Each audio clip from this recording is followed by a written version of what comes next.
TikTok video করা নয়, selfie তোলা নয়, হাতে একটা ফুল ধরিয়ে ছবি তুলে ছাড়া নয়, অমিত শাহজির সাথে পাশে বসে ছবি তুলে ছাড়া নয়, কে কত বড় লিডার সেটা প্রমাণের জন্য তাকে আমরা পাঠাইনি। তাকে আমরা বিগত বছরে কেন ভোট দিয়ে পাঠিয়েছিলাম বা কেন আমরা ভোট দিয়ে পাঠাই, আমাদের এই নির্বাচনী ক্ষেত্রে এই বালুরঘাট লোকসভার মধ্যে মানুষের যে চাওয়া পাওয়া বেশি করে গেছে, একটু কমাও তো, চাওয়া পাওয়া অভাব অভিযোগ যেগুলো আছে সেগুলো পার্লামেন্টে তুলে ধরা, কনসার্ন ডিপার্টমেন্টাল মিনিস্টারদের দৃষ্টিতে আনা, মেনশন করা, কলিং অ্যাটেনশনের মাধ্যমে তাদেরকে জানানো যে বালুরঘাটের এই সমস্যা আছে, এইগুলো সমাধান করতে হবে। তাদের কাজ কি, একজন এমপির কাজ কি, পার্লামেন্টে গিয়ে যে সরকার পক্ষ যে নীতিগুলো নিয়ে আসবে অবশ্যই জনগণের পক্ষে হওয়া চাই, সেই নীতি আদৌ ভালোভাবে কিভাবে আসবে সেটা আলোচনা সমালোচনা করা দরকার। আর কোন নীতি যদি জনগণের বিপক্ষে যায় তার সেখানে বিরোধিতা করা। একটা এমপির কাজ কি, শুধুমাত্র রাজধানী ধরে দিল্লি যাওয়া দিল্লি আসা নয়, বা বাগডোগরা বা কলকাতা এয়ারপোর্ট থেকে দিল্লিতে যাও, যে গিয়ে অ্যাসেম্বলি সেশন শুধু যাবে, সই করবে, টাকা নিয়ে চলে আসবে, এটা না।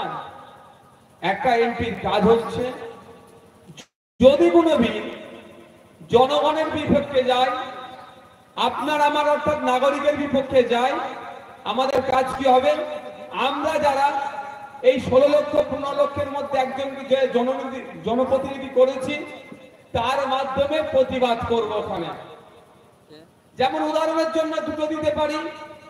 প্রথম উদাহরণ কৃষক বন্ধু। কৃষকদের বিরুদ্ধে একটা বিল নিয়ে এসেছিল কেন্দ্রের বিজেপি সরকার, এই সুকান্ত বাবুদের সরকার। এখন আমি দেখবো এই রাজ্যে যে সমস্ত কৃষকরা আছেন, আমি দেখবো এই বালুরঘাটের কৃষকরা, যেই ধর্ম বর্ণ জাত আমার দেখার দরকার নেই, আপনাদের বিরুদ্ধে এই সুকান্ত বাবুদের সরকার বিল নিয়ে এসেছিল। বিল নিয়ে এসে সেই নীল চাষের মতো আপনাদেরকে আবার ব্রিটিশরা যেরকম নীল চাষীদের এক প্রকার, আমরা তো গল্প পড়েছি, হাতের মুঠের মধ্যে রাখতো, সেই অপচেষ্টা চালানোর চেষ্টা করেছিল। এখন এই আগামী 26শে এপ্রিল কটা কৃষক সুকান্ত বাবুর পক্ষে ভোট দেয় সেটাও কিন্তু আমি দেখব। কারণ সেদিন সুকান্ত বাবু, নিশ্চিতভাবে সুকান্ত বাবুর কানে আওয়াজটা যাবে, যদি ওনার সৎ সাহস থাকে। ইন্ডিয়ান সেকুলার ফ্রন্টের চেয়ারম্যান তথা সংযুক্ত মোর্চা আইএসএফ এর বিধায়ক এই হরিরামপুরে এসে বলে গিয়েছে, পারলে ওনাকে উত্তর দিতে বললেন। যখন কৃষকদের বিরুদ্ধে বিল পাস হয়েছিল, যখন কৃষকরা প্রতিবাদ করছিল, তখন এখান থেকে যিনাকে ভোট দিয়ে কৃষকদের ভোটেও তিনি নির্বাচিত হয়েছে, তখন তিনি কেন শীতঘুম ঘুমাচ্ছিলেন? শীতঘুম এর জবাবটাও কিন্তু আগামী 26 তারিখে কৃষকদেরকে দিতে হবে। আরে কৃষকরাও তো ভোট দিয়েছিল বলে জিতেছিল।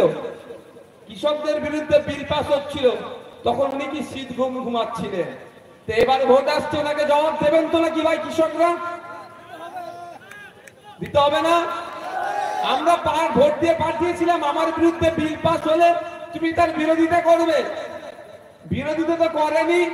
যখন সারা রাজ্য নয় সারা দেশে কৃষক বিল প্রত্যাহারের জন্য যখন আমরা কৃষকদের টাকা বন্ধকে যখন আমরা সমর্থন জানিয়ে রাস্তায় নেমে কৃষকদের স্বার্থে, যাদের মেহনতের ফলে আমরা 5 স্টার থেকে শুরু করে কোন ফুটপাতের হোটেলেও যে ভালো মন্দ খেতে পাচ্ছি, যারা মেহনত করছে অর্থাৎ যারা ফসল ফলাচ্ছে তাদের কথা ভেবে যখন আমরা বন্ধ রেখেছিলাম, অর্থাৎ কৃষক বন্ধুরা যখন বন্ধ রেখেছিল, তখন ইন্ডিয়ান সেকুলার ফ্রন্ট আইএসএফ ওই বন্ধকে সমর্থন জানিয়ে যখন রাস্তায় নেমেছিল এই বিপ্লব বাবুদের দলের লোকেরা আইএসএফ তথা কৃষকদের উপরে হামলা চালিয়েছিল। সময় এসেছে যেমন করে সুকান্ত বাবুদেরকে জবাব দেওয়া হবে, একইভাবে এই বিজেমূল বিপ্লব বাবুদেরকেও জবাব দেব আমরা। বিপ্লব বাবু তখন কোন দলে ছিল এখন মনে পড়ছে না, তখন মনে হয় বিজেপিতে ছিল না। মানে হাওয়া যেদিকে সেই দিকেই লাফ মারবে। তখন সুকান্ত বাবুকে ভোট দিয়েছিলেন আপনারা, সুকান্ত বাবু কিন্তু আপনাদের হয়ে আওয়াজ চলেনি। আর বিপ্লব বাবু বিজেপি ছিল, কথা বলেনি। বর্তমান বিপ্লব বাবু যে দলে আছে, কতদিন এই দলে থাকবে বোঝা মুশকিল। ওদের কবে কতদিন থাকবে বোঝা মুশকিল, কারণ দেয়ালে উঠে বসে আছে, ঝাঁপ মারবে, মারবো করছে। ভোট নেব, সিএ ভয় দেখাবো, ভোট নেবো, লাভ করে চলে যাবো, এছাড়া আর কি আছে ভাই? তৃণমূলের বিরুদ্ধে তো আন্দোলনটা ছিল না ভাই। আন্দোলনটা বঞ্চা কার বিরুদ্ধে ছিল? বিজেপি পরিচালিত কেন্দ্র সরকারের বিরুদ্ধে আমরা আন্দোলন করছিলাম, কৃষক এবং আমরাও। তাহলে এখানে তৃণমূল আমাদের উপর হামলা চালালো কেন? কেন বন্ধকে সফল হতে দিল না? ওই বিপ্লব বাবুদের মতো এই সব কোথায় উঠে বসে আছে, চালে উঠে বসে আছে, দেয়ালে উঠে বসে আছে, তারাই বন্ধ সফল হতে দিল না। কারণ অঘোষিত তাদের তো অভিভাবকের বিরুদ্ধে আমরা লড়াই করছি না। অঘোষিত অভিভাবক, ঘোষিত হলে আমরা ধরে ফেলবার ভোট দেব না, ওই জন্য অঘোষিত অভিভাবকের বিরুদ্ধে কথা বলেছি বলে ওনাদের কষ্ট হচ্ছিল।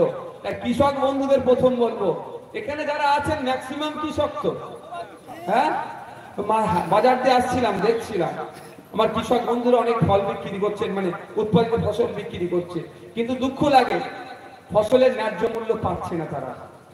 সেই নিয়ে পার্লামেন্টে গিয়ে সুকান্ত বাবুকে কোনো কথা বলতে দেখলাম না। সুকান্ত বাবু যখন ভোট চলে আসছে, তখন রামের নামে আল্লাহর নামে কিভাবে মানুষের বিবাদ লাগিয়ে দিয়ে ভোটটা করা যায় তার ধান্দা করছে। তাই আমরা যারা রামের ভক্ত, আমরা যারা আল্লাহতে বিশ্বাসী, এক কথাই যে যত ধর্ম আমরা পালন করি, কেউ দুর্গা ঠাকুরকে বেশি মানে, কেউ শিব ঠাকুরকে বেশি মানে, কেউ কালী ঠাকুরকে বেশি মানে, যার যেটা ভালোবাসা আস্থা তার জায়গায় থেকে দিনের শেষে আমি মানুষ, আমার অধিকার কতটা পাচ্ছি তার জন্য আগামী 26 তারিখে আপনাদেরকে এগিয়ে আসতে হবে। অনেক নাটক হয়েছে 75 বছর ধরে, আপনাকে আমাকে ধর্মের নামে, জাতের নামে, অন্যের নামে ভেদাভেদ করে বিভেদ করে রেখে দিয়েছে। লাভটা কি হচ্ছে? কাদের লাভ হচ্ছে? হয় সুকান্ত বাবু লাভবান হচ্ছে, না ওই বিপ্লব বাবু লাভবান হচ্ছে। আমি আপনি রাম রহিম কেউ লাভবান হচ্ছি না।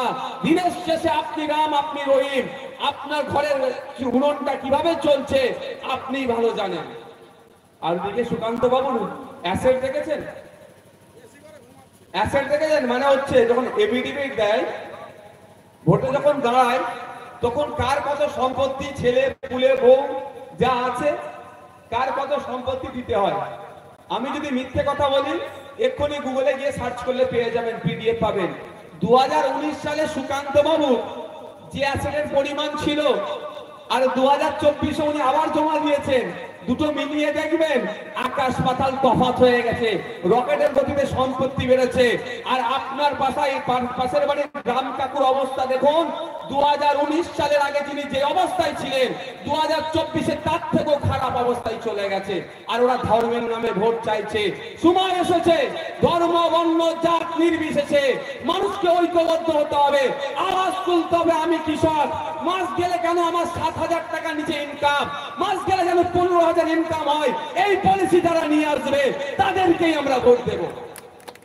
সেখানে রহিম কাকাও থাকতে পারে, রাম কাকুও থাকতে পারে, কিন্তু আমাদের এই প্রশ্ন আমরা একসাথে তুলতে পারছি না কেন?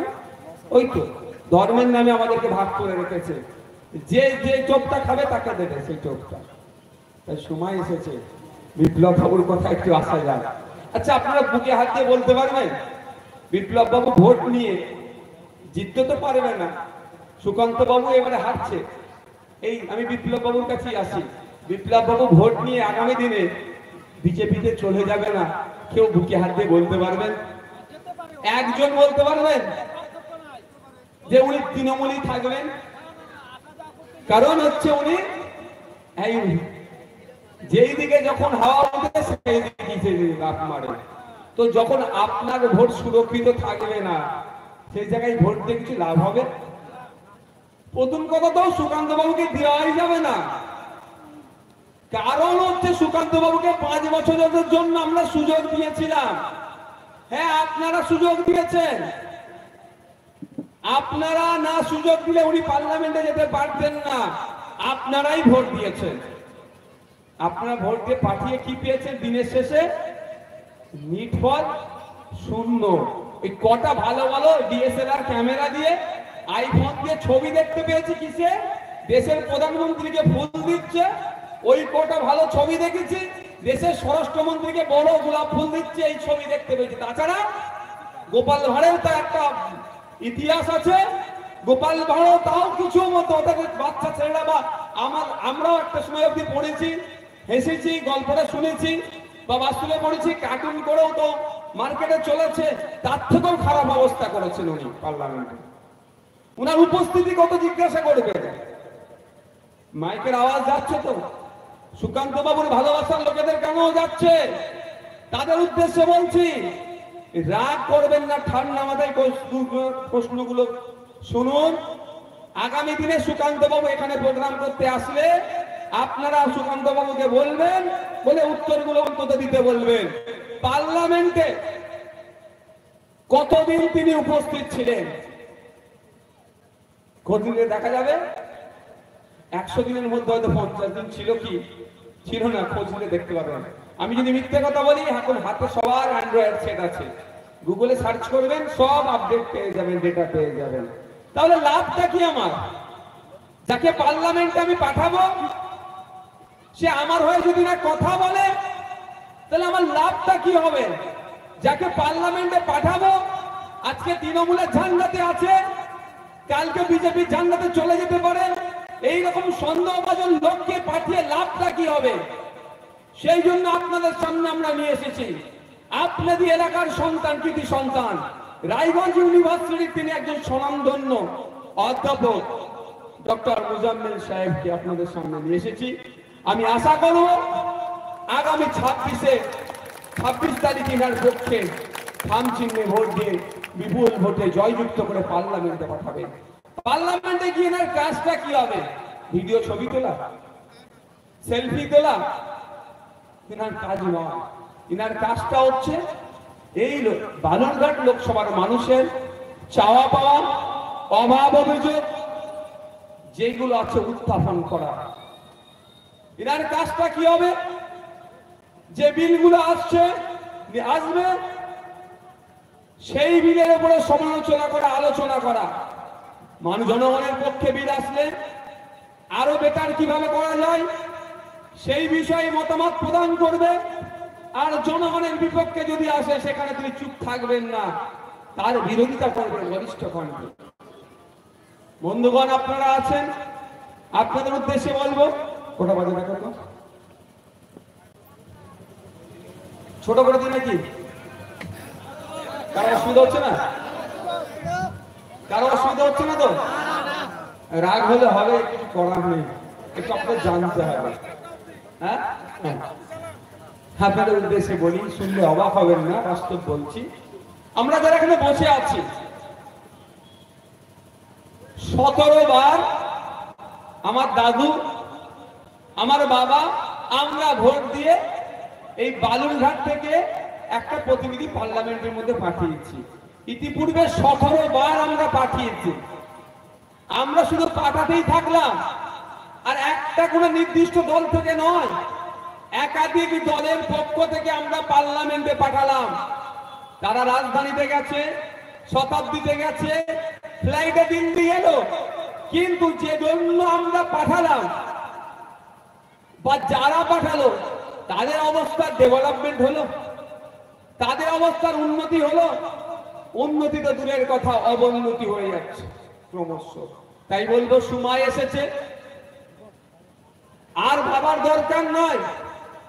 অনেক ভেবেছেন, অনেক আপনাদেরকে ভাবিয়েছে, এ চলে আসবে, ও চলে আসবে, একে হারাতে হবে, ওকে জেতাতে হবে। অনেক দায়িত্ব আপনার দাদু কাঁধে তুলেছিল, আপনার বাবাও কাঁধে তুলেছিল, এখন আপনার কাঁধে দিচ্ছে। অত দায়িত্ব আপনাকে এখন নিতে হবে না। এবার দায়িত্ব দিন, অন্যের জন্য আর দায়িত্ব নিতে হবে না। আপনার দাদু অন্যের জন্য দায়িত্ব নিয়েছে, দিনের শেষে আপনার দাদু কৃষক, বঞ্চিত হয়েছে। আপনার বাবা কৃষক, অন্যের জন্য দায়িত্ব নিয়েছে, সেও বঞ্চিত হয়েছে। আমি আপনাকে অনুরোধ করব, আর অন্যের জন্য দায়িত্ব নিতে হবে না, আপনার নিজের জন্য দায়িত্ব কাঁধে তুলে নিন। আর আপনার পরের প্রজন্মকে সুস্থ সমাজ ব্যবস্থা উপহার দেওয়ার জন্য আগামী 26 তারিখে খাম চিহ্ন ভোট দিয়ে এই দায়িত্বটা গুরুত্ব সহকারে পালন করুন। এখান থেকে ডক্টর মুজাম্মেল হক সাহেবকে পার্লামেন্টে পাঠানোর দায়িত্ব একবার নিন। 17 বার তো দায়িত্ব নিয়েছেন মায়েরা, 17 বার ভোট দিয়ে পার্লামেন্টে পাঠিয়েছেন। দুঃখের বিষয়, এখনো পর্যন্ত মায়ের যেখানে যে ঘরটাই ঘুমায় তার উপরে এখনো চাল পাকা হলো না। কারণটা কি? এদিকে মোদিজি যখন শপথ গ্রহণ করছেন, তিনি তখন বলছেন প্রত্যেকের মৌলিক অধিকার পূরণ করব, সংবিধানের নামে শপথ করছে। মৌলিক অধিকারের মধ্যে পড়ছে তো আমার বাসস্থানের অধিকার। দুঃখের বিষয়, দুঃখ লাগে আমরা সচেতন না হওয়ার ফলে কি দেখছি, বলছে আমাদের দলের মিটিং এ না গেলে বাড়ি দেব না, বলেন তো ভাই। আবার শান্তনু বাবু বনগাঁর যিনি এমপি ছিলেন, আবার বিজেপির হয়ে দাঁড়িয়েছেন, উনি আবার ওর থেকে আবার এক কাঠি বেরিয়ে গিয়ে বলেছে তৃণমূলের থেকে, যে তৃণমূলের একটার কাউকে নাগরিকত্ব দেব না। শান্তনু বাবুর কি হাতের মোয়া নাকি উনি কারো নাগরিকত্ব কেড়ে নেবেন, কাউকে নাগরিকত্ব দেবেন? ওনার নাগরিকত্ব আছে কি? ভিন্ন দেশ থেকে এসেছে, ওনার তাকে প্রমাণ করতে বলুন। কিন্তু এই যে আমাদের ভয় দেখিয়ে রাজনীতি করানো হচ্ছে, এটা বন্ধ করতে হবে। আমাদের আওয়াজ তুলতে হবে। আমাদের মৌলিক অধিকারের মধ্যে পড়ছে আমার শিক্ষার অধিকার, আমার স্বাস্থ্যের অধিকার, আমার বাসস্থানের অধিকারটাও মৌলিক অধিকারের মধ্যে পড়ছে। কিন্তু দুঃখের বিষয়, আমরা কতটা পাচ্ছি? স্বাধীনতার আধা বছর পরেও আমার মাথার উপরে পাকা কংক্রিটের ছাদ দিতে পারলো না সরকার। আর উল্টে কি বলছে, যে আমাকে আমাদের মিটিং এ না গেলে দেব না। তাই মায়েদের বলবো, 1000-1200 দিয়ে ভুলে গেলে হবে না। 1000-1200 দিচ্ছে আপনাদের সামনে। এটি হাই স্কুল তো, সোমবারে এই গরমের ছুটি যদি পড়ে গিয়েছে, বাচ্চাদেরকে জিজ্ঞাসা করবেন সোমবারে আমি ইটাহারে আসতে পারি? আমি যদি মিথ্যে কথা বলি, ইটাহারের যে বক্তব্য চলবে তার আগে বলবেন ভাইজান আপনি মিথ্যে কথা বলে এসেছেন হরিরামপুরে, আপনাকে কেউ ডিস্টার্ব করবে না। মাইকে আমি মাইক তুলে দেবো, আপনারা বলবেন আমাকে। খোঁজ নিয়ে দেখুন এই স্কুলে কত বাচ্চা পড়াশোনা করে আর কটা শিক্ষক আছে, ওখানেই বুঝতে পারবেন। শিক্ষার অধিকার মৌলিক অধিকার। সুকৌশলে মায়ের হাতে 1000 টাকা 1200 টাকা দিচ্ছে, মায়ের সন্তানগুলোকে উচ্চ শিক্ষায়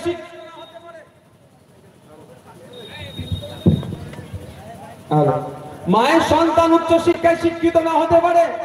মায়ের সন্তান বুনিয়াদী শিক্ষা যেখান থেকে পাচ্ছে, সেই প্রাইমারি স্কুল থেকে শুরু করে হাই স্কুল আপনি যে দেখতে পাবেন যে 300-400 বাচ্চা আছে, 3-4টে টিচার। আপনি ছেলে মানুষ হবে কিভাবে?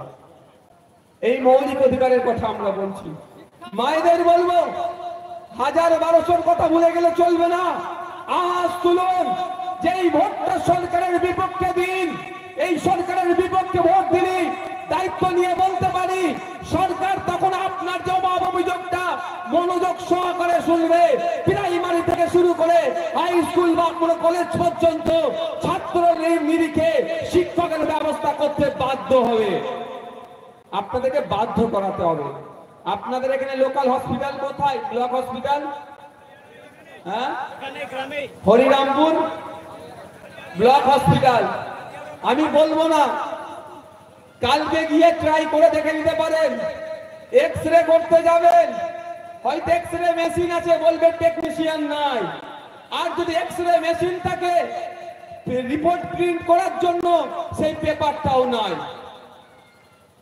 আমি যেটা মনে রাখবেন, এই বক্তব্য দিচ্ছি, ওই ভাবাতে বলছি না, এ দেখুন ইলেকশন কমিশনের পক্ষ থেকে নিয়ম এটা, যেখানে প্রোগ্রাম হবে একটা করে লোক পাঠিয়ে দিয়েছে। আমি যদি ভুল বলি এটা মনে রাখবেন, সুকান্ত বাবু আমাকে ছাড়বে না, আর বিপ্লব বাবু তো ছাড়বেই না একদম। বুঝতে পারছেন না? আমি তো বলছি কেন এটা হয়ে রেখেছে।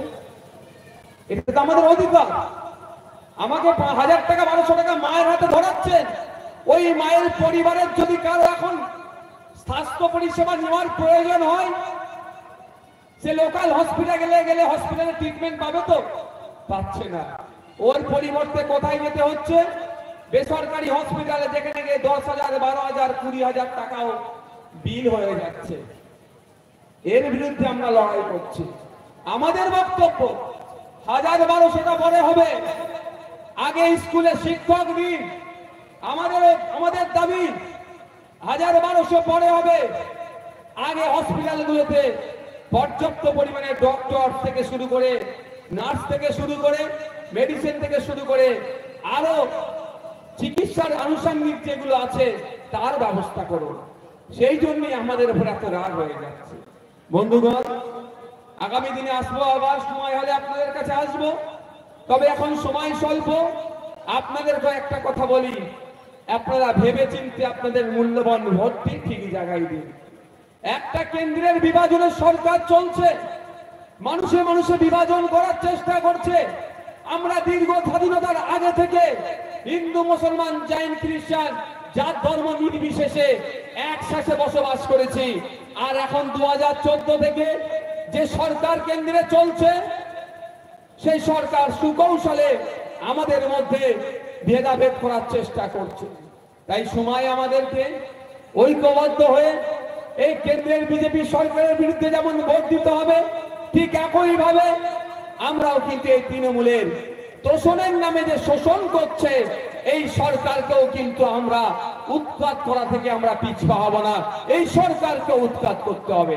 তাই বন্ধুগণ, আপনাদেরকে বলবো, আগামী 26 তারিখে ইন্ডিয়ান সেকুলার ফ্রন্টের পক্ষ থেকে ডক্টর মুজাম্মেল সাহেবকে আমরা মনোনীত করেছি। আপনারা সকাল সকাল গিয়ে খাম চিহ্নে ভোট দিয়ে তাকে বিপুল ভোটে জয়যুক্ত করে পার্লামেন্টে পাঠাবেন। জনগণের কণ্ঠ হয়ে, জনগণের জনপ্রতিনিধি হয়ে পার্লামেন্টে আপনাদের জন্য সওয়াল করবে। পার্লামেন্টে গিয়ে যেমন সিএ নিয়ে বিরোধিতা থেকে শুরু করে, কৃষক থেকে শুরু করে পরিযায়ী শ্রমিকদের যে সমস্যা, সমস্ত বিষয়গুলোকে তিনি অ্যাড্রেস করবেন।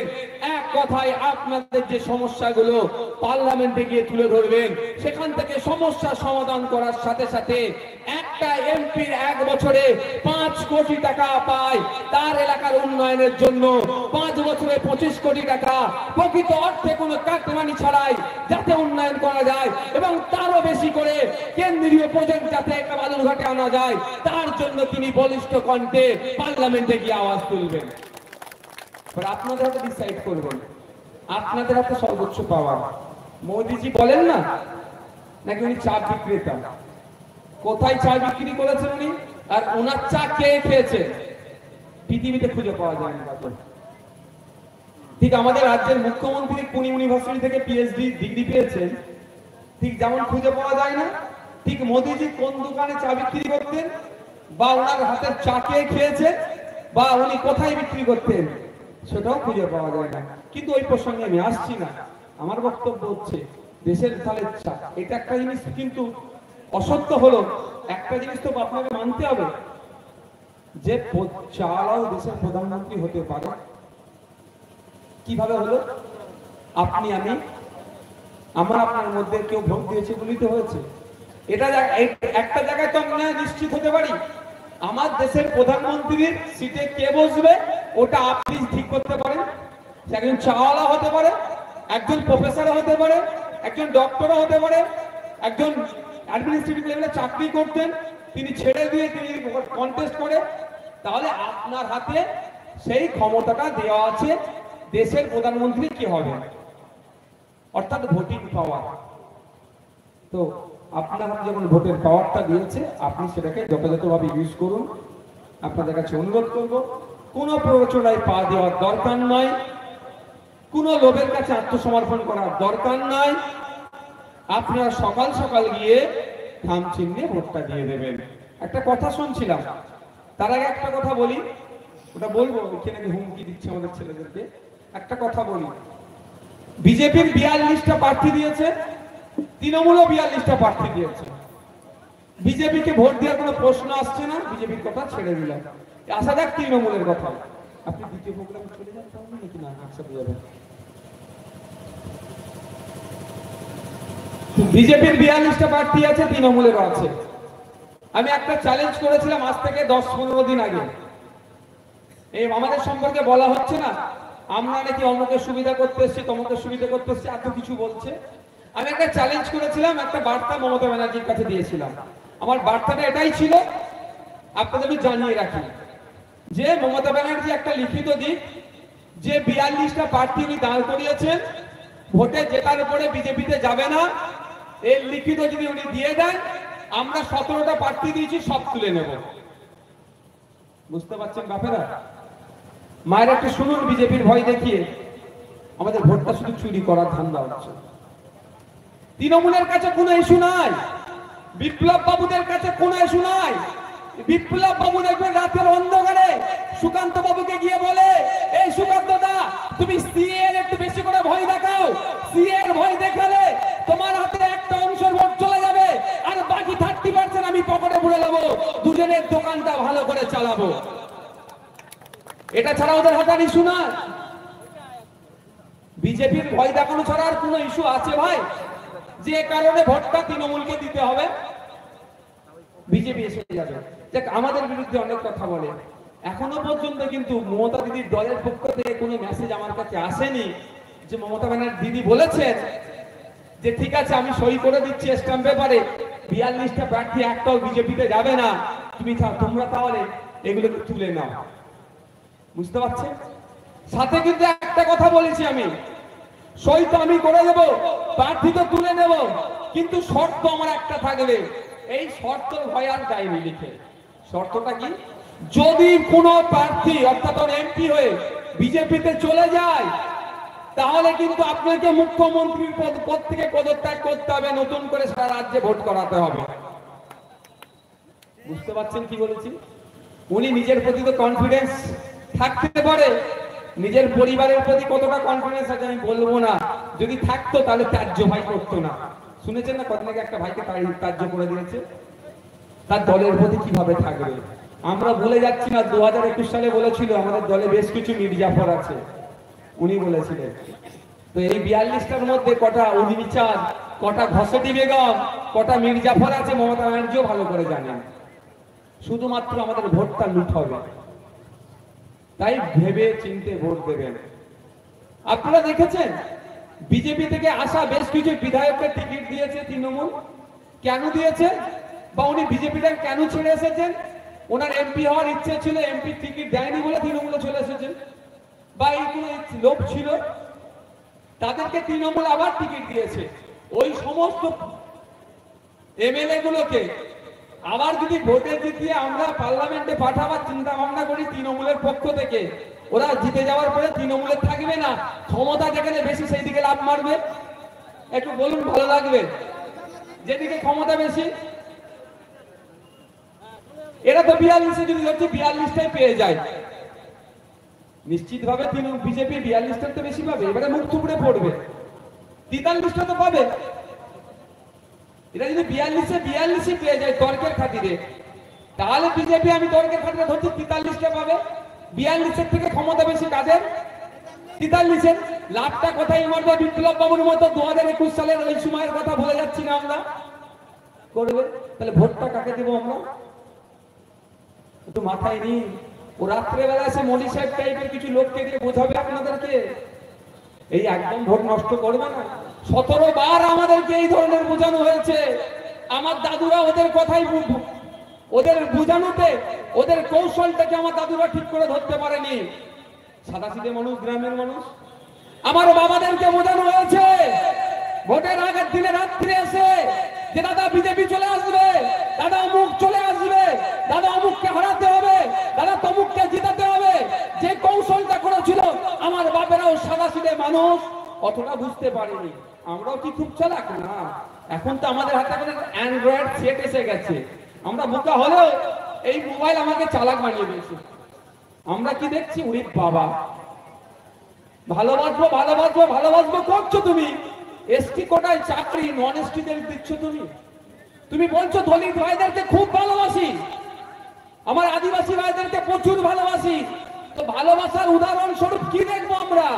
ওই তাদের একটা পুজোতে গিয়ে হাত ধরে নেচে দিলে হবে? আদিবাসী সমাজের কোটা ছেলে চাকরি পেয়েছে, তার দায় তথ্যটা কেন্দ্র সরকারকেও দিতে হবে, আর বিপ্লব বাবুদের বর্তমান সরকারকেও দিতে হবে। দলিত পরিবার থেকে লাস্ট 10টা বছরে কটা ছেলে মেয়ে চাকরি পেয়েছে, বিপ্লব বাবুর প্রাক্তন দলকেও জবাব দিতে হবে, বিপ্লব বাবুর বর্তমান দলকেও জবাব দিতে হবে। সুকান্ত বাবু কি ছাড় পেয়ে যাবে নাকি? সুকান্ত বাবুরা তো বলেছে নাকি হিন্দুদের সরকার, আমি হিন্দুদের উপকার বাঁচাতে এসেছে। কিন্তু দুঃখের বিষয়, হিন্দুকে বাঁচাতে এসে আমার দলিত ভাইদের কোটাতে যে চাকরি আছে, যেখানে আমার দলিত ভাইরা রিজার্ভ যে সিটগুলো হয় সেখানেও নন দলিতরা অর্থাৎ নন এসটিরা চাকরি, এসসিরা চাকরি করছে। এই লড়াই আমাদেরকে লড়ে যেতে হবে। তাই বন্ধুগণ, তাহলে কাদেরকে ভোট দেবো একটু বুঝে নেবেন। দ্বিতীয় পর্যায়ে আসা যাক। ইডি, সিবিআই, আইটি দিয়ে কিছু নেতাদেরকে মিস কল মেরে রেখেছে, বুঝতে পারছেন না? কিছু নেতাদেরকে মিস কল মেরে রেখেছে, একবার করে ডেকেছে, একবার করে ডেকে রেখেছে। এবার ভোটে তাদেরকে ভোট দিলেন আপনি, আপনার ভোটটা নিয়ে জিতলো, তাদেরকে যে আওয়াজ ডাকে ভোট নিয়ে লাফ মেরে দেবে না? কি বলছি বুঝে আসছে নাকি ভাই? তাহলে ভোটটা তো ঠিক জায়গায় যেতে হবে। যেগুলো বিজেপি থেকে তৃণমূলে আসলো তাদের ভোট দিলে তারা ভোট লাভ মারতে পারে, আর যাদেরকে মিস কল মেরে রেখেছে তারাও বিপদে পড়লে আবার লাভ মেরে দিতে পারে। সুতরাং আমরা এমন জনকে ভোট দেব যে ভোটটা আমার সুরক্ষিত থাকবে, যে ভোটটা কৃষকের হয়ে কথা বলবে, যে ভোটটা আদিবাসী হয়ে কথা বলবে, যে ভোটটা জল জমি জঙ্গলের হয়ে কথা বলবে, যে ভোটটা দলিতের হয়ে কথা বলবে, যে ভোটটা মুসলমানের হয়ে কথা বলবে, যে ভোটটা বিভাজনের বিপক্ষে কথা বলবে, যে ভোটটা ঐক্যের পক্ষে কথা বলবে, সেই জায়গায় আমাদের ভোটটা দিতে হবে। সেই জায়গাটা হচ্ছে খাম। আপনাদের বলবো, আপনারা যারা উপস্থিত হয়েছেন, বাজারে মাইক লাগানো আছে, অনেকে শুনছেন, প্রত্যেকের কাছে আমি একটা অনুরোধ করব, আপনারাই আমাদের হচ্ছে কর্মী। এই মুহূর্তে হতে হবে আপনাদেরকে, হবে শুধু ভোটার সমর্থক হয়ে থাকলে হবে না, আমাদের কর্মী আপনারা হবেন। আমি আপনাদের কাছে একটু আশা করছি, কর্মীটা কেমন ভাবে হবেন? যারা এসেছেন এখানে, যত মানুষ এসেছেন, দায়িত্ব নিতে হবে। 10টা করে ভোট কম করে হলেও বিজেপি আর তৃণমূল থেকে মাইনাস করিয়ে খাম চিহ্নে নিয়ে আসতে হবে। এই দায়িত্ব তুলে নিতে হবে। পারবেন ভাই? পারবেন? Thank you. কারণ আমি আপনাদের বলি, কেন 10টার কথাটা নির্দিষ্ট বললাম, আমি একদিন আজমির শরীফ যাচ্ছিলাম জয়পুর থেকে। এই যেমন উলাওবের শহরের দিকে আছে এখন, জানেন তো, ওইগুলো ভাড়ার গাড়ি পাওয়া যায়, ওই একটা ক্যাব বুক করে যাচ্ছিলাম। যেতে যেতে এক ভদ্রলোকের সাথে কথা হচ্ছিল, ড্রাইভার যিনি গাড়ি চালাচ্ছিলেন, আমি একাই বসেছিলাম, মাস্ক পরেছিলাম। আমি আমার পরিচয় দিইনি আমি কে না কে। ওই যেতে যেতে তিনি দেখি কথা বলতে বলতে উনি আমার সাথে কথা শুরু করলেন, কোথা থেকে এসছেন না এসছেন, বলুন কলকাতা থেকে। তো কথা বলতে বলতে তিনি বিজেপির খুব বিরোধিতা করতে শুরু করলেন। আমি ভাবলাম এত বিজেপি বিরোধিতা করছে কেন? আমাদের পশ্চিমবাংলার মতো কিছু মলি সাহেব এর মাথা খেয়েছে নাকি? কেন বললাম বলতো, মলি সাহেব কি মাথা খেয়েছে? লড়াই তো করবে না। ফিলিস্তিনে কি হচ্ছে অবশ্যই নিন্দাজনক, ধিক্কারজনক, ধিক্কার জানাচ্ছি, তার প্রতিবাদ করবে। আর হরিরামপুরে যে অন্যায়টা হচ্ছে, তৃণমূলের বিপ্লব বাবু খারাপ বলতে চায়, অন্যায় প্রতিবাদ করার সাহস নাই যাদের, তাদের কথা আমি বলছি। আমি তাদের কথা বলছি, যেটা বলছিলাম। তো আমি জিজ্ঞাসা করলাম, দাদা আপনার নাম কি? দেখি একজন নন মুসলিম মানুষ, রাজপুত সম্ভবত। তো আমি নামটা কেন জিজ্ঞাসা করছি, তার কারণ আছে। মুসলিমদেরকে তো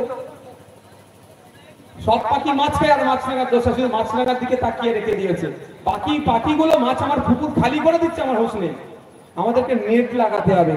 মাছ লাগাকেও বসতে দেবো না, অন্য পাখিকেও আমার মাছ খেতে দেবো না। এই নেটটা আমাদের লাগাতে হবে। বিজেপি এসে শুধু কি মুসলমানদের ক্ষতি করেছে? কেউ যদি বলে শুধু মুসলমানদের বিজেপি ক্ষতি করেছে, আমি বলে সে চরম অসত্য তত্ত্ব তার কাছে আছে। বিজেপি এসে আমাদের গোটা নাগরিকের ক্ষতি করেছে, রাষ্ট্রায়ত্ত সম্পত্তি বিক্রি করে দিচ্ছে, নিত্য প্রয়োজনীয় জিনিসের দাম বেড়ে যাচ্ছে, কৃষকদের বিরুদ্ধে বিল পাস করিয়ে কৃষকরা যখন আন্দোলন করছিল প্রায় 1000 মতো কৃষককে শহীদ করেছে এই বিজেপি। ওখানে কি সব মুসলমান ছিল? গুটি কয়েক মুসলিম। বিজেপি এসে মানুষের ক্ষতি করছে। যাক জিজ্ঞাসা করলাম তো বললাম, আমি আবার জিজ্ঞাসা করে বললাম, দাদা আপনি তো বিজেপির বিরোধিতা করছেন না। আমার পরিচয় দিইনি। বলছে দেখুন, বিজেপির ওই 2014 আগে, উনি বুঝাতে চাইলেন 2014 আগে ওই হিন্দু খাতমে মে হ্যাঁ বলে যে টোপটা দিয়েছিল খেয়ে নিয়েছিলাম, যে টোপটা দিয়েছিল খেয়ে নিয়েছিলাম। যে পাপ করেছে তার প্রায়শ্চিত্ত করতে হবে, নালে পরের প্রজন্ম আমাকে ক্ষমা করবে না। আমি বললাম আপনি একা কিভাবে প্রায়শ্চিত্ত করবেন, বা কি আপনার এখন ক্ষতি করেছে? বলে একটা সময় ছিল যখন সকাল 9টা-10টার দিকে বার হতাম, সন্ধ্যাবেলায় গাড়ি নিয়ে বাড়ি চলে আসতাম, 3-4 হাজার টাকা ইনকাম হতো। আর এখন বার হচ্ছি সকালে একদম বার হচ্ছি, আর তখন আমার সাথে প্রায় রাত 9টা-10টা বাজে, এখনো বাড়ি পৌঁছাচ্ছি না। এখনো আমার 1,500 টাকা ঠিকঠাক ইনকাম হচ্ছে না, 1,500-2,000 টাকা। মানে আপনি পেলেন, আপনাকে পেলাম, না হলে হয়তো আজকে দিনটা খালি হাতে যেত। এই ধরনের একটা ভাব তাদের। এই যে সব কর্পোরেটদের হাতে তুলে দিচ্ছে। এই বাজারে আসছিলাম, প্রচুর দোকানদার আছে, মাইকের আওয়াজ যাচ্ছে। আজ থেকে 10 বছর আগে দোকানদার ভাইদের যে ইনকাম ছিল সেই অনুপাতে আজকে দেখুন ইনকাম কমেছে না বেড়েছে? কমে গিয়েছে। কারণটা কি? অর্থনৈতিক ব্যবস্থাকে ভেঙে ফেলেছে বিজেপি সরকার। তো আমি বললাম আপনি একা কিভাবে বিজেপিকে বিরুদ্ধে এরকম বলতে পারবেন? লাভ কি হবে? বলছে দেখুন চোখটা তো খেয়ে নিয়েছিলাম, পাপ করেছিলাম, প্রায়শ্চিত্ত করতে হবে আমাকে। তো কিভাবে? বলছে আমি একজন ক্যাব ড্রাইভার, আমি যদি 10টা ভোটও বিজেপির বিপক্ষে দিতে পারি মানুষকে বলে, তাহলে অন্তত পরের প্রজন্মকে বলতে পারবো যে 2014 যে টোপটা গিলেছিলাম আমার ভুল ছিল, আমি পাপ করেছি, আমি 10 জনকে বিজেপি মাইনাস করাতে পেরেছি। আমার পরের প্রজন্ম অন্তত আমার বিরুদ্ধে খারাপ মন্তব্য করবে না।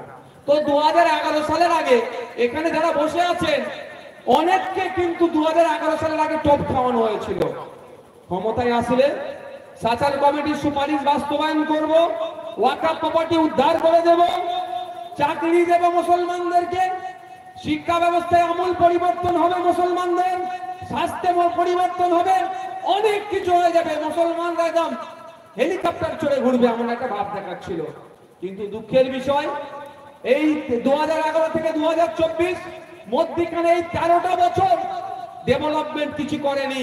আমি আপনাদের বলছি, হয়তো অনেকের খারাপ লাগতে পারে, কিছু করার নয়। স্কুল দিয়ে তো দূরের কথা, স্বাস্থ্য কেন্দ্রের মান উন্নয়ন তো দূরের কথা, উল্টে ধ্বংস করেছে। যেটা আমাদের দিয়েছে কি, পাড়ায় পাড়ায় লিগাল ইলিগাল মদের দোকান করে মুসলিম যুব সমাজকে ধ্বংসের দিকে ঠেলে দিচ্ছে এই মমতা ব্যানার্জি। ভুল বলছে নাকি? অনেকের গায়ে লাগতে পারে, কিচ্ছু করার নেই আমার। এটা মনে রাখবেন, যদি নওশাদ সিদ্দিকী একটা শব্দ ভুল বলে, ওই পিসি ভাই আমাকে কিন্তু ছাড়বে না। সুযোগ পেয়েছিল 42 দিন জেল খাটিয়েছে, দেখেছিলেন তো? একটা সুযোগ পেয়েছে, ভুলভাবে আমাকে করেছিল, 42 দিন জেল খাটিয়েছিল আমাকে, জানেন তো? তো আমি যদি তাদের বিরুদ্ধে মিথ্যা কথা বলি, ছেড়ে দেবে? বললে 420 দিন জেল খাটাবো। আমি মিথ্যার আশ্রয় নেব না, সত্যের কলম চালাবো। এই কলম যদি সুকান্ত বাবুকে লাগে আমার কিচ্ছু করার নাই, এই কলম যদি বিপ্লব বাবুকে লাগে আমার কিচ্ছু করার নাই, এই কলম যদি অভিষেক বাবুকে লাগে আমার কিছু করার নাই, এই কলম যদি প্রধানমন্ত্রীকে লাগে আমার কিছু করার নাই, এই কলম যদি মমতা দিদিকে লাগে আমার কিছু করার নাই। আমি সত্যের কলম চালাচ্ছি। ভুল বললে আইনি নোটিশ পাঠাবেন, আইনি লড়াই লড়ে নেব। তাহলে আমরা 2011 আগে যে পাপ করেছি প্রায়শ্চিত্ত করতে হবে তো নাকি? তা 10টা করে ভোট কম করে আত্মীয় স্বজন পাড়া প্রতিবেশী, আজকের পর থেকে 26 তারিখ, বেশি সময় নাই, 20 আর 6 দিন বাকি, একটা 5 দিন হাতে সময় থাকলো। তাহলে আশা করতে পারি তো আপনাদের কাছ থেকে 10টা করে কম করে মানুষকে আপনারা কনভিন্স করাবেন, বোঝাবেন, যাতে আইএসএফ এর পক্ষে ভোটটা আসে। আশা করতে পারি তো? অবশ্যই। শেষ করছি, একটা গুরুত্বপূর্ণ কথা বলবো আপনাদেরকে। আচ্ছা, আপনারা একটা ছবি দেখেছিলেন, ভাইরাল হয়েছিল? সুকান্ত বাবু, আপনাদের এলাকার এমপি, বিদায়ী এমপি, বর্তমান বিজেপি প্রার্থী সুকান্ত বাবু, কুণাল ঘোষ দিলীপ ঘোষ এক জায়গায় দাঁড়িয়ে কেক কাটছিল, দেখেছিলেন আপনারা? দেখেছেন না দেখেননি? আমি এটা কিন্তু খারাপ বলি না, আমি ব্যক্তিগত খারাপ বলি না, কিন্তু আমার প্রশ্ন, যদি সুকান্ত বাবু দলের সভাপতি কুণাল ঘোষের সাথে এক জায়গায় বসে কেক কাটতে পারে, দলের তৃণমূলের মুখপত্রের সাথে বিজেপির সভাপতি কেক কাটতে পারে, তাহলে আপনারা হরিরামপুরে কেন বুথে সিপিএম, আইএসএফ, কংগ্রেস, বিজেপি, তৃণমূলের মধ্যে বুথের কর্মীদের মধ্যে মারামারি হবে? আমার প্রশ্ন এখানে, উনি যদি এক জায়গায় এসি রুমে বসে কেক কাটতে পারে, আমরা কেন নন এসিতে যার যে রাজনৈতিক দল ভালো লাগে করবে, আমরা কেন নন এসি চায়ের দোকানে এক জায়গায় চা খেতে পারবো না? আমাদেরকে তাহলে কি হচ্ছে, বাবুরা ক্ষমতায় থাকবে বলে আমাদের মধ্যে মাথা ফাটাফাটি করা হচ্ছে। ও হতে দেওয়া যাবে না। একটা ছবি আছে, সুজন চক্রবর্তী, পার্থ চ্যাটার্জি সেই সময় জেলে ছিলেন না, উনি জেলে যাননি, পার্থ চ্যাটার্জি, তৃণমূলের কোন এক নেতা, সবাই এক জায়গায় বসে এসি রুমে বসে আছে। ভালো তো, এটাকে আমি বিরোধিতা করছি না, কিন্তু তারা যদি সিপিএম, তৃণমূল, বিজেপি যদি এক জায়গায় বসতে পারে, হরিরামপুরে, সৈয়দপুরে বা আগের এই বাজারের চায়ের দোকানে, কেন নন এসিতে সিপিএম এর বুথের লিডার, বিজেপির বুথের লিডার, কংগ্রেসের বুথের লিডার, তৃণমূলের বুথের লিডার এক জায়গায় বসে চা খেতে পারছে না? তাহলে চর্বি কাদের বেশি ভাই? কাদের? বুথের লিডার গুলো, যে কোনো দলেরই হোক না কেন। দাদা বলেছে লড়াই লড়াই লড়াই চাই, লড়াই করে বাঁচতে চাই, লড়াই লেগে যাচ্ছ। দাদার কিন্তু খুন ঝরবে না, সুকান্ত বাবুরও কিছু হবে না, বিপ্লব বাবুরও কিছু হবে না। হবে কার মায়ের কোল খালি হবে, কে সন্তান হারা হবে, কে পিতা হারা হবে, কার বাবা জেলে যাবে, কার বাবার মাথা বাঁধবে, সেই চোটে বসে থাকা মানুষের ৭৫ বছর ধরে যেটা করছে এটা বন্ধ করতে হবে। ওনারা ক্ষমতায় থাকবেন, ওনারা পার্লামেন্টে যাবেন, ওনারা আইনসভার মধ্যে যাবেন, আর গরিব মা বোনেদের উপর অত্যাচার হবে, এটা বন্ধ করতে হবে। তাই ইন্ডিয়ান সেকুলার ফ্রন্ট বলে সৌজন্যতার রাজনীতি করুন, ভালোবাসার রাজনীতি করুন, ঐক্যের সাথে চলুন, যার দল নেতা ভালো লাগবে করুন। কোন নেতা দাদা দিদি যদি বলে হিংসা করো, সেই দাদা দিদিকে ডেকে নিয়ে এসে বলুন দাদা আপনি বউনি করুন, আমি শেষ করব। বুঝতে পারছেন না? ৭৫ বছর ধরে শুধু ক্ষতিকার হয়েছে, লিডারের হয়েছে। উদাহরণ দেবো একটা, প্রণব বাবু জঙ্গিপুর থেকে একাধিকবারের এমএলএ এমপি, উনি রাষ্ট্রপতি হয়ে গেলেন। আর প্রণব বাবুকে যারা রাষ্ট্রপতি বানানোর জায়গা পর্যন্ত ঠেলে দিল, তাদের কারো কতজনের স্বামী হারা হয়েছে, কতজন সন্তান হারা হয়েছে, কতজন পিতা হারা হয়েছে, কতজন জেল খেটেছে, কতজনের মাথা ফেটেছে, কতজনের রক্ত গড়িয়েছে। শেষ পর্যন্ত উনি কি করলো দেখলাম, শেষ বয়সে আরএসএস এর সদর দপ্তর নাগপুর থেকে তিনি ঘুরে চলে এলেন, না ওই বিজেপি আরএসএস এর নেতার সাথে করলেন। তাহলে আমার দিনের শেষে পেলাম কি? জিরো। তারপরে ওনার ছেলেকে জিতালাম। ও শুধু আমাদের দায়িত্ব এটা। আর আমরা লোকাল কোর্ট কি বুনিয়াদপুর কোর্টে, আপনাদের কোর্ট কোথায়? আমার দাদু প্রণব বাবুর হয়ে ভোট করালো, জেল খাটলো, বাড়ি ফিরলো। আমার বাবা ওনার ছেলের হয়ে ভোট করিয়ে জেল থেকে বাড়ি ফিরেছে। এখন উনি চাইছেন ওনার ছেলের হয়ে আমরা লড়াই করি। আর নয় ভাই, এটার জন্য আমাকে অনেকে বলছে মৌলবাদী। আমি বলো কোনো সমস্যা নেই। আমাকে বলছে বিজেপির কাছ থেকে টাকা নিয়েছে, বলো কোনো সমস্যা নেই। আমাকে বলছে তৃণমূলের কাছ থেকে কত নিল, আমি বলো সমস্যা নেই। বুঝতে পেরেছেন? কিন্তু আমার বক্তব্য ক্লিয়ার একদম। আমাকে তুমি ব্যবহার করবে, আমার পাশের বাড়ির দীর্ঘদিনের তার সম্পর্ক রাম কাকুর সাথে তুমি আমার সাথে মারামারি করে এই ভোট নিয়ে তুমি যাবে, আর হতে দেওয়া যাবে না বাবা। আমাদের বক্তব্য একদম ক্লিয়ার, গাছে তোমাকে উঠতে হবে, তাহলে রাঙা পাখি তুমি পাবে। আমি যদি গাছে উঠি, পাখি আমি নিয়ে নামবো। তোমার জন্য ভাই আমি পাখি আনে না পারতে পারবো না, অনেক হয়েছে। আমার দাদু তোমার দাদুর জন্য গাছে উঠে পাখি পাড়তে গিয়ে পড়ে হাত পা ভেঙেছে। আমার বাবা তোমার বাবার জন্য গাছে উঠে পাখি পেড়ে নেমেছে, কিন্তু ওই না উঠতে নামতে গিয়ে ক্ষতিগ্রস্ত হয়েছে। তুমিও আমাকে ধান্দাবাজি করে তুলছো নয়, আর হতে দেওয়া যাবে না। আমি উঠবো গাছে, পাখি পেড়ে নামবো, কিন্তু তোমার জন্য অপেক্ষা করবো। তুমি ওঠো, উঠতে না জানলে তোমাকে উঠা শিখিয়ে দেবো, পড়ে গেলে তোলা থেকে ক্যাশ ধরে নেবো, কিন্তু তোমার জন্য আর পাখি পারবো না। ওই জন্যই খারাপ হয়ে যাচ্ছি না। আর কত মার খাবেন ভাই? আপনি মুসলমান, আপনি দলিত, আপনি আদিবাসী, আর কত মার খাবেন? জলজমি জঙ্গলের স্বাভাবিক অধিকার আদিবাসী ভাইদের, সেখান থেকে তাদেরকে তুলে নিয়ে তাদেরকে তাড়িয়ে দেওয়া হচ্ছে। আমার দলিত ভাইদের এসসি কোটায় যে সমস্ত ফ্যাসিলিটিস পাওয়ার দরকার লুট হয়ে যাচ্ছে। আমার মাইনরিটি মুসলমান ভাইদের যে টাকা বরাদ্দ হয় তাদের ডেভেলপমেন্টের জন্য লুট হয়ে যাচ্ছে। আর ভোটের সময় এই তিনটে জনগোষ্ঠীকে লড়িয়ে দেওয়া হয় একে অপরের বিরুদ্ধে। ভুল বলছি নাকি ভাই? এটা বন্ধ করতে হবে। তাই অনুরোধ করছি, যার যাকে ভালো, আমি তো ভোট চেয়েছি খাম চিহ্নের পক্ষে আগামী 28-26 তারিখে। আপনারা ইচ্ছা হলে দেবেন, প্রচার করা হলে প্রচার করবেন, তাও আমি আপনাদের বলেছি জোর করবো না, হুমকি দেব না, চুমকি দেব না। তবে একটা কথা অনুরোধ করব, যে ভোটের জন্য দীর্ঘদিনের সম্পর্ক, কাকা জ্যাঠা মামা চাচা খালা মাসি পিসি, এই সম্পর্ক প্রতিবেশী সম্পর্কটাকে নষ্ট করবেন না। নেতারা ভোট নিয়ে চলে যাবে, আপনি ক্ষতিগ্রস্ত হয়ে যাবেন। বছরে একবার করে এসে আপনার ছবিতে মালা পরিয়ে চলে যাবে। পকেটে বাম নিয়ে আসতে পারে অনেকে, দেখবেন চোখে ঠিক ঢুকার আগে চোখে লাগিয়ে দিয়ে হর করে কাঁদবে। এমনি তো কাঁদে না, ওই বাম লাগলে চোখে কি হবে? পানি বার হবে না? ও আপনি বলবেন দেখেছো আমার বাবার ছেলের জন্য কত। খারাপ লাগছে অনেকে, খারাপ লাগতে পারে, কিছু করার নেই। বলে আমরা চালাক হয়নি, আমাদের একটা অ্যান্ড্রয়েড সেট আমাদেরকে একটু চালাক বানিয়ে দিয়েছে। আমাদের বাবাদের সাথে কি হয়েছে, আমাদের দাদুদের সাথে কি হয়েছে? অনুরোধ করবো, সৌজন্যতার রাজনীতি করবেন, দিনের শেষে প্রতিবেশী মাথায় রেখে রাজনীতি করবেন। সকলে ভালো থাকবেন, সুস্থ থাকবেন। আর শেষে একদম তৃণমূলী বন্ধুদের উদ্দেশ্যে বলবো, আইএসএফ এর কর্মীদেরকে ধমকে চমকে কিছু লাভ হবে না। তোমরা যে রাতের অন্ধকারে বিজেপির পতাকাগুলো ভাঙছো, সেটা আমাদের কাছে খবর আছে। শুধু আইএসএফ নয়, এই সংখ্যালঘু মুসলমান ভয় দেখানোর জন্য। এটা আপনারা জানেন কি?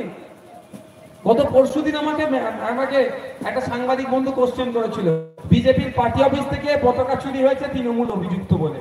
আপনার মতামত কি? তার আগে কিন্তু আমি বলেছি যে শুধুমাত্র মুসলমানদেরকে ভয় দেখানোর জন্য রাতের অন্ধকারে তৃণমূলের লোকেরা বিজেপির ঝান্ডা বেঁধে দিচ্ছে। বুঝাতে চাইছে বিজেপি নাকি অনেক হয়ে গেছে। বিজেপি যদি ক্ষমতায় আসতো না, যদি ওরা ঠিকঠাক হতো, তাহলে আর এই ঝাড়খণ্ডের মুখ্যমন্ত্রীকে ভোটের সময় জেলে রাখতো না, আর দিল্লির মুখ্যমন্ত্রীকে রাখতো না। ওরা কি জায়গায় আছে সুকান্ত বাবুরা ওরাই জানে। কথা আছে না, কবরের খবর মোর্ধাই জানে। সুকান্ত বাবুদের অবস্থা কি সুকান্ত বাবুরাই জানে। টাইট হয়ে যাচ্ছে, টাইট বেশি করে করতে হবে। শুধু সুকান্ত বাবু নয়, আপনার বিপ্লব বাবুর প্রাক্তন দল আর বর্তমান দল, দুটো দলকে টাইট করতে হবে। একটা দল না ছাড় পায়। সকলে ভালো থাকবেন, সুস্থ থাকবেন।